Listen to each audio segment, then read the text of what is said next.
If you look at the world's top leaders, the one thing that they do have in common is the ability to sell themselves to masses of people and get people to agree and proceed.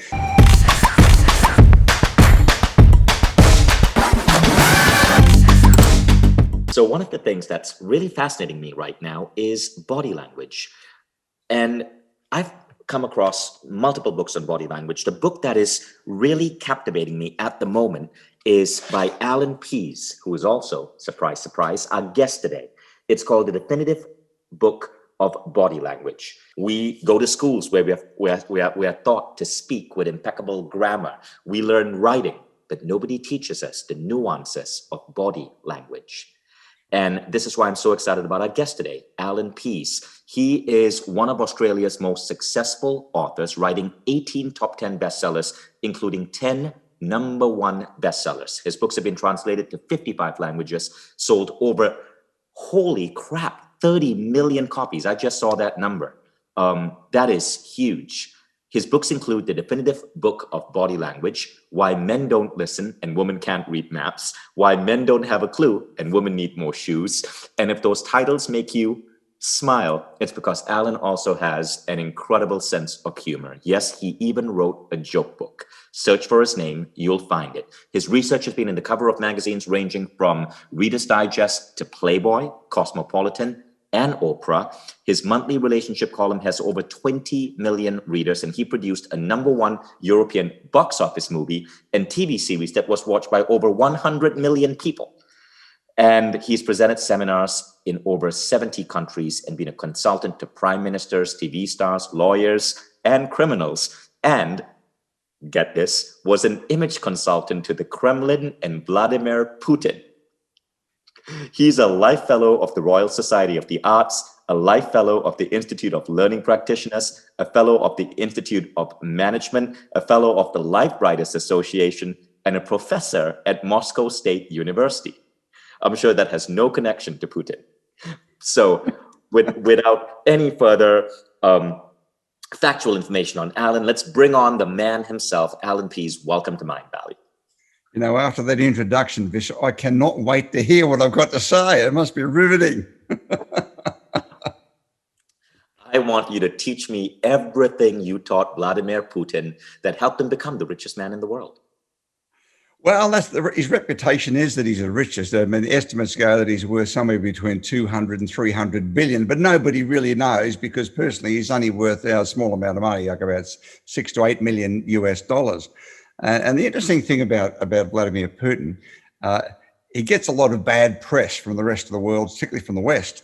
And I spend 2 to 3 months of the year in Russia, and I look at both angles. I see the Western view of things, and I also see the Eastern Bloc view of things as well. And it's interesting because the biggest thing I had to teach the Russians, and that's Russians in business generally, is to smile, because after 70 odd years of communism, smiling was frowned upon. In fact, if you're in the armed forces, the Navy or the Air Force or the Army, if you were smiling and laughing, you were seen as not being serious about your work and your approach to life. So you would be thrown in jail. And so smiling was frowned upon. And this is the one thing that younger generations in Russia now, who are very dynamic. They have university degrees and they speak English, and they want to be us, in effect. They want to have a nice home and a nice car.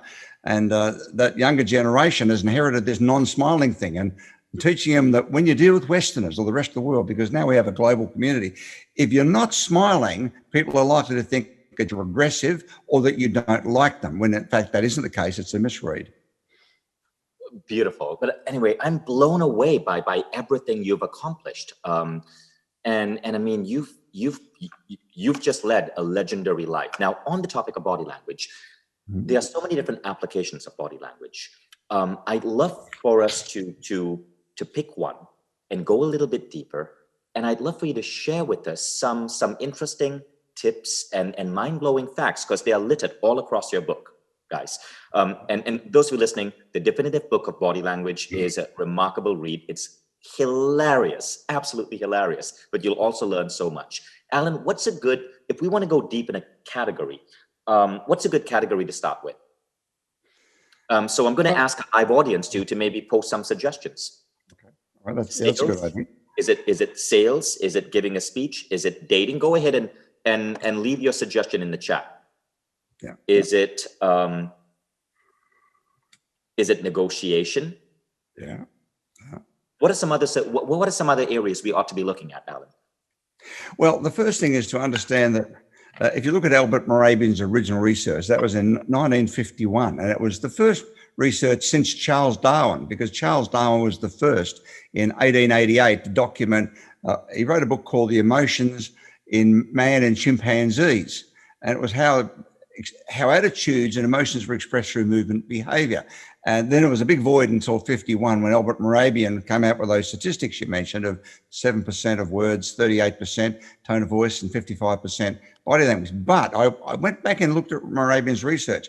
His database that he used for that were 19-year-old white American males, because it was done in college. He was a college professor. And so it didn't really cover the whole spectrum. Now, the latest research, which was started by us around 25 years ago, shows that around 60 to 80% of all the impact you're making when you're face-to-face, which we are now in a virtual world, 60 to 80% is done non-verbally with other than words. Words account for somewhere between 7 to 10%. So the things that we can write on a sheet of paper are classified as words, and the rest is intonation, tone of voice. Now, one of the things we know about business, because business has been my big arena for, well, as you've mentioned, over 50 years that they've been doing this. If people buy you, that is, if they feel comfortable with you, if they feel like they identify with you, that you understand them, if they like you and buy you, there's a pretty good chance that they will buy what goes with you, which is what you say, what you want to sell, what you want to negotiate. They'll give you they're more likely to give you the job. They're more likely to give you a yes to whatever you say if they like you. Now, the reverse is true also, Vishen, that if somebody doesn't identify with you, there's something about you that causes a tilt. They just can't make that connection. And usually they can't even pinpoint what that thing is. Then they're looking for reasons to say no to whatever you want, even if it's a good idea. So the bottom line is, if you can get people to buy you, get them on side, then you can pretty much go anywhere. And if you look at the world's top leaders, the one thing that they do have in common is the ability to sell themselves to masses of people and get people to agree and proceed. And so it would have to be the ultimate human communication skill. And it surpasses everything, including any education you might have, because nobody cares how much you know, as they say, unless they know how much you care. And body language is the way of doing it. And body language, in simple terms, is an outward reflection of your emotional condition. So it shows how you're feeling. You're happy, sad, angry, holding back, telling the truth, lying, likely to say yes. So the key to being able to read it, Vishen, is to take what you see, that is the 60 to 80% medium, match it up with what you hear them saying in the environment under which it's all happening.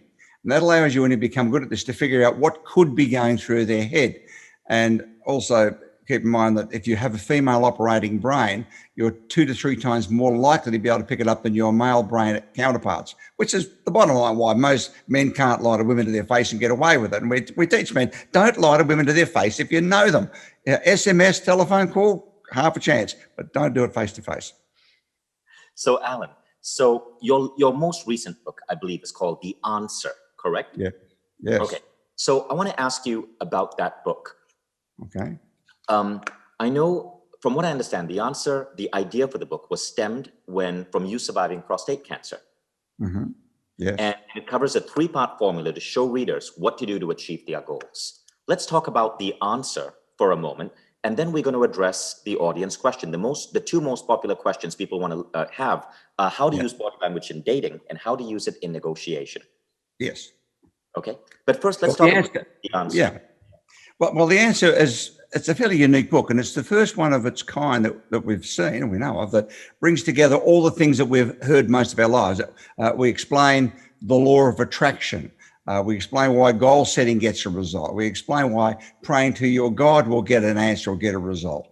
Why the yin and the yang will work. Why talking to the universe, which is mostly a female thing. Women say, I talk to the universe, and most men think that's a whole load of baloney. You're talking to the sky. You're going to be kidding. But people who talk to the universe will tell you they get answers and they get results. So what I wanted to do with the answer was to find out, how does all this work? How do all these things work? And you know what we found? It coming from the same part of the brain, whether you're talking to the universe or setting goals or praying to your God or whatever it is, law of attraction. So it's exactly the same thing coming from a little part of the brain. In fact, if everybody watching now, if you put your fingers on top of your ears like that and just move them around to the back to the center, just at the nape of the neck.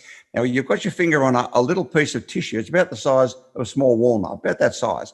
And it's neural tissues and nerve endings. But the important thing about it is it's called the reticular formation. It's a bit of hardware, and it's the part of the brain that distributes all the information you see, feel, and experience in the day. So everything you experience in a day, as you touch, see, taste, everything except smell goes into this reticular formation, and a bit of software in there distributes it to the brain for the brain to deal with appropriately. They've known about this for about 50 years, but nobody's really known this. So what do you do with this thing? We know that higher forms of animals like your cat and dog has one of these as well. Now, the bit of software is the interesting part that distributes information to the brain. It's called the reticular activating system. And about 7% of people we've found have heard of this. We call it the RAS for short, just the initials are RAS. But it's the most important thing about your brain that you'll ever hear, because whatever you put in the RAS, and the great thing is you've got 100% choice what you put in there. Whatever you put in there, your brain then goes to search for it. So, for example, if everybody who's watching this program, you think of the car that you drive, if you drive a car. When you decided to buy that car, and this happens to all of us, so that the moment you said, yes, I'm going to buy a white Toyota four-door or whatever it might be, suddenly all you see around you is white Toyota four-doors. You drive to the airport, there's a special with Avis out on white Toyotas. You open a magazine, a newspaper, there is Toyotas. Everywhere you go, you can't stop seeing Toyotas. Now, there's not more Toyotas around than before you decided to get that Toyota. All that happens is, of the 40 million bits of information happening in your day, your brain can only deal with 2,000. So we wanted to find out, how does it know which 2,000? Well, the 2,000 bits it focuses on are the 2,000 bits relative to what you put into your RAS. So if, for example, a woman, one of our seminars last week, had just found out she was pregnant when she came, and she visited our local shopping plaza here in Australia. And when she came to our meeting, she said, I can't believe how many pregnant women there are. Everywhere I go, I see bellies, I see prams and kids being pushed around. There's so many babies here. There's no more babies here than before she arrived. All that's happened is her brain is searching for everything to do with it. And this is the secret, that whatever you decide to think, and we've heard this, whatever you decide to think about all the time, inevitably comes to pass, as you've probably heard a million times from a million philosophers. But now we have the science of the brain to show why that's true.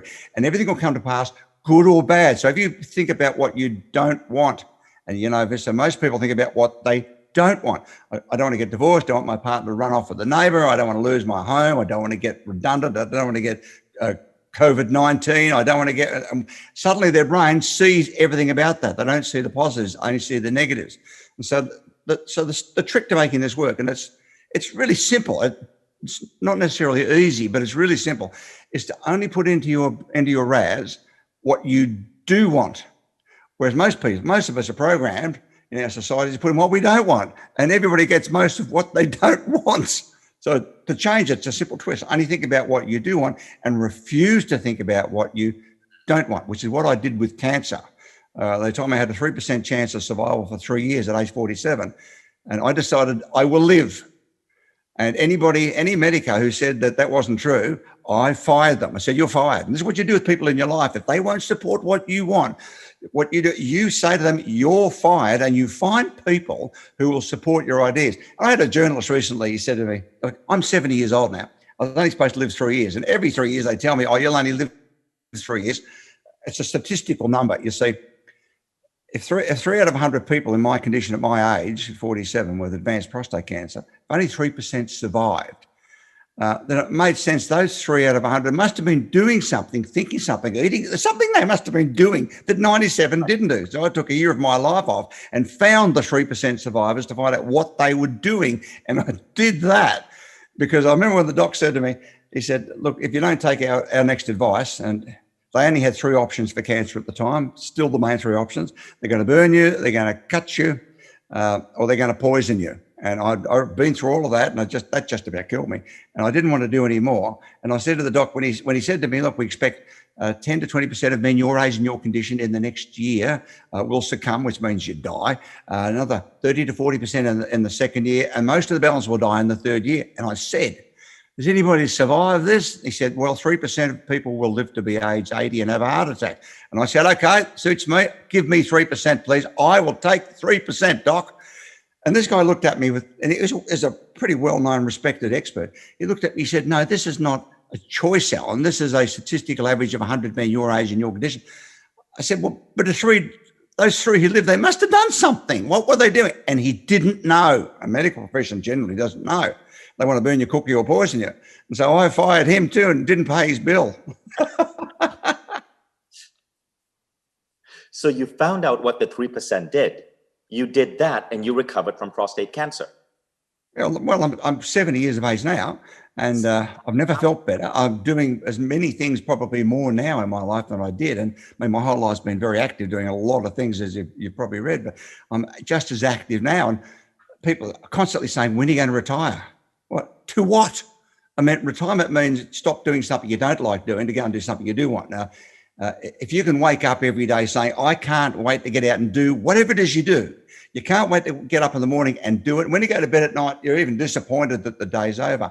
If you can locate what those things are and you do it via the RAS in the brain, if you can pinpoint that, you never work another day in your whole life. And that's the secret, because we know that certainly in Australia and America and the UK and the Western societies and Europe, that 75% on average of people, when they wake up in the morning, they don't like where they're going. They wake up and they go, oh, hell, I've got to go there again and do this thing again. And if you're one of those, and 3 chances out of 4, you are. The answer is very simple. Quit, get out. Now, that doesn't mean you go in today and you quit, because you're still got to pay the rent and you're still got to pay for food on the table. But you make a decision that this is not where you'll spend the rest of your life. Now, the next trick is to find out what it is you really want to do that turns you on so much that you can't wait to do it. In fact, you love it so much that you do it for free. And you're in that category. You love what you do. I watched a couple of your videos, and you love, if you could do this for free, and let's face it, we all start doing things for free, you do it because you love it so much. And that's the trick. If you can identify that and only think about that, your RAS will show it to you. It will show you the how. And so the bottom line, to answer the question, that's a long answer, is what we ask people to do with the answer, with the RAS, is to stop from today thinking about how you will do anything you might want to do. Because we're a how society. Oh, how will I get the money? How will I find the perfect partner? How will I build a big business? How will I, whatever you want to do? How will I become the king or queen or whatever it is? Stop thinking about the how. Think only about what you want to have, do, or become. If you can identify the what, and it's a bit scary doing this too, because you don't know how. If you knew how, you would have done it already, right? If you can decide the what and have faith that the how will appear, and that's what will happen. You'll open a magazine. You'll look at television. You'll look like on my screen. I decided to learn to speak Russian finally. And as soon as I made that, I will speak Russian. By 2030, I will be a fluent Russian speaker. As soon as I open my email, those little boxes where they try and sell you stuff on the right-hand side, up comes the window. Want to learn a foreign language? Learn it here for free. I clicked it, and now I'm on the foreign language course. Now, I was interested, how long has that ad been appearing? It had been appearing for 6 months, and I never saw it. The minute I decided I want to speak a foreign language, I saw it, and that's the secret to it. Only thinking about what you do want, and if you can find that thing that turns you on so much, you do it for free. It's commonly called your passion, and most people either don't have a passion or they don't believe that they can make it their life's course. So whatever you're great at and love, the thing you love doing the most, so much in your life, and everybody's got at least 1 or 2 of these things, this is the key. And if you look at famous people like, Oprah, all she wanted to do was talk. The girl doesn't shut up. They used to say to her, shut up, stop talking. Now she's one of the richest women in the world. You look at everybody in every field of, say, sport. Roger Federer, all he ever wanted to do was hit balls. He doesn't know how much money he makes. He still doesn't. He just wants to hit balls and win. And when he gets up at 3 o'clock in the morning, that's what he wants to do. The book, The Answer, is going to be next on my reading list. I love that.